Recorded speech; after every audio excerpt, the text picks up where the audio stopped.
2025 সালে বাণিজ্য সম্মেলন থেকে মুখ্যমন্ত্রী মমতা বন্দ্যোপাধ্যায় ঘোষণা করেছিলেন রাজ্যের 6টি ইকোনমিক ফ্রেইট করিডোর তৈরি হবে।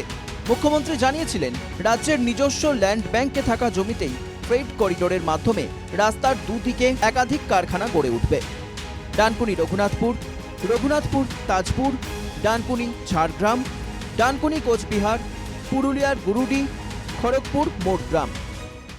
ইকোনমিক করিডোর যা দুপাশ দিয়ে শুধু ইন্ডাস্ট্রি হবে।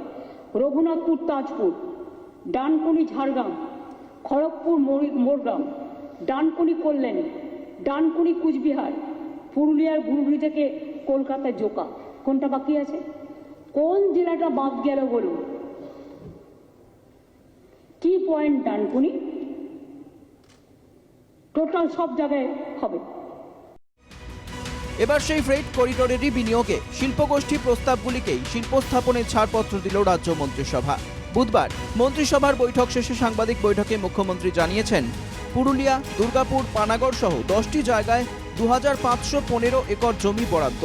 রাজ্য শিল্পোন্নয়ন নিগমের অধীনে থাকা জমিতে বিনিয়োগ হবে 25,000 কোটি টাকা। প্রত্যক্ষ ও পরোক্ষভাবে কর্মসংস্থান হবে প্রায় 70,000 কর্মহীনের। জমির সংখ্যা হচ্ছে 2515 একর। কোম্পানিগুলো যথেষ্ট বড় বড়। এখানে 25,000 কোটিরও বেশি বিনিয়োগ আসবে এবং প্রায় 70,000-এর ওপর মানুষ ডাইরেক্ট এবং ইনডাইরেক্ট তারও বেশি কর্মসংস্থান তৈরি করবে। বিরোধীদের অভিযোগ ছিল, রাজ্যে যে পরিমাণ শিক্ষিতদের মধ্যে বেকার, তাতে বড় ভারী শিল্প না হলে তার অভাব মিটবে না। মুখ্যমন্ত্রী এদিন জানিয়েছেন, যে বিনিয়োগ প্রস্তাব এসেছে তার বেশিরভাগটাই ইস্পাত শিল্পে।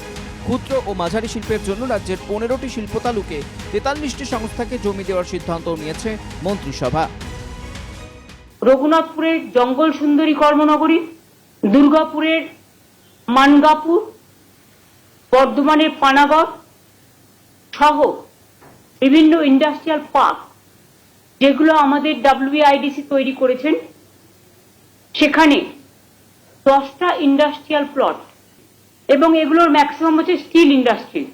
আমরা West Bengal small scale industry থেকে আমরা এখানে আজকে 15টা ইন্ডাস্ট্রিয়াল এস্টেটে মোট 43টা মাইক্রো এবং স্মল স্কেল ইন্ডাস্ট্রি করবার জন্য আজকে অ্যালট করলাম।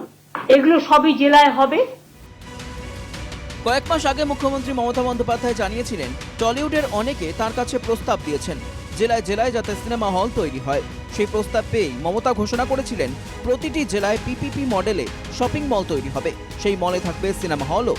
বুধবার মন্ত্রিসভার বৈঠকে 11টি জেলার ক্ষেত্রে শপিং মল তৈরিতে ছাড়পত্র দেওয়া হয়েছে। তালিকায় রয়েছে পুরুলিয়া, দার্জিলিং, হাওড়া, মুর্শিদাবাদ, বাঁকুড়ার মতো জেলাগুলি। Bureau report, NKTV Bangla.